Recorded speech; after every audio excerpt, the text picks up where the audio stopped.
নমস্কার বন্ধুরা, আশা করি আপনারা সবাই খুব ভালো আছেন। আমিও খুব ভালো আছি। আজকে বলবো রেইকি হিলিং কি। রেইকি হিলিং কি কেউ যদি জিজ্ঞেস করে, সেটা এক কথায় ব্যাখ্যা করা যাবে না, কারণ রেইকির ক্ষমতা আনলিমিটেড। আমরা যতটুকু জানি তা হয়তো কিছুই না, কারণ আমাদের জানার বাইরেও প্রচুর জিনিস এই রেইকি থেকে পাওয়া যায়, যা রোজই আমরা নতুন নতুন মানুষদের মাধ্যমে জানতে পারছি। আর তেমনি আগামী দিনেও অনেক কিছুই আরো জানতে পারবো। শরীর মন আমরা যেটুকু জানি সেটা হচ্ছে শরীর মন দুটিকেই রেইকি হিল করতে পারে, এবং মন হিল করা মানে মন শান্ত করা, ঠান্ডা করা।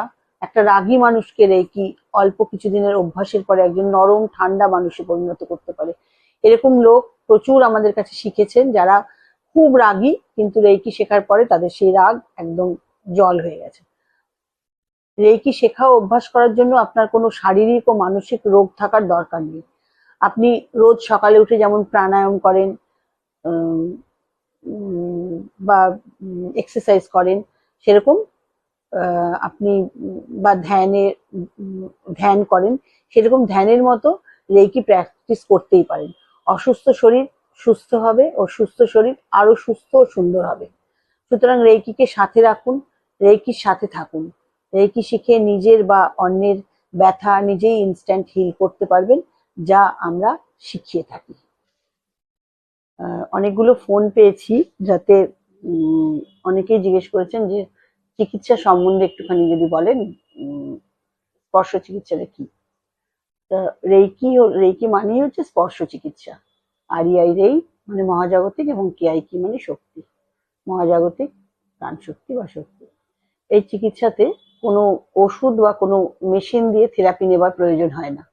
এই চিকিৎসা যে কোনো রোগে মানুষ শুধু না, গাছপালা, পশু পাখি, জীবজন্তু প্রত্যেকের উপর প্রয়োগ করা যায়। এই চিকিৎসা স্পর্শ না করে ডিস্টেন্সেও করা যায়। কোটি কোটি মাইল দূরে আপনার পেশেন্ট থাকলেও কিছু সিম্বল মারফত আপনি অতি সহজেই তাকে ট্রিটমেন্ট করতে পারবেন। শারীরিক ছাড়াও মানসিক, অর্থনৈতিক সব রকম চিকিৎসা ডিস্টেন্সে করা হয়, যা এই অল্প সময় এই চ্যানেলে বা ফেসবুকে বা কোনো কিছুতে দেখানো সম্ভব হয় না। আমরা রেইকি শেখাই ও চিকিৎসাও করি, দূরবর্তী বা ডিস্টেন্সে। দরকার মতো যারা আমাকে প্রশ্ন করেছেন চিকিৎসা সম্বন্ধে বা কিছু, তারা দরকার মতো টেক্সট করবেন। আশা করি যারা ট্রিটমেন্টের বিষয়ে জানতে চেয়েছেন তারা বুঝেছেন। বাকিটা যে কোনো প্রশ্ন থাকলে আমাকে আমার যে ফোন নাম্বার যায় তাতে ফোন করবেন। নমস্কার, ভালো থাকবেন।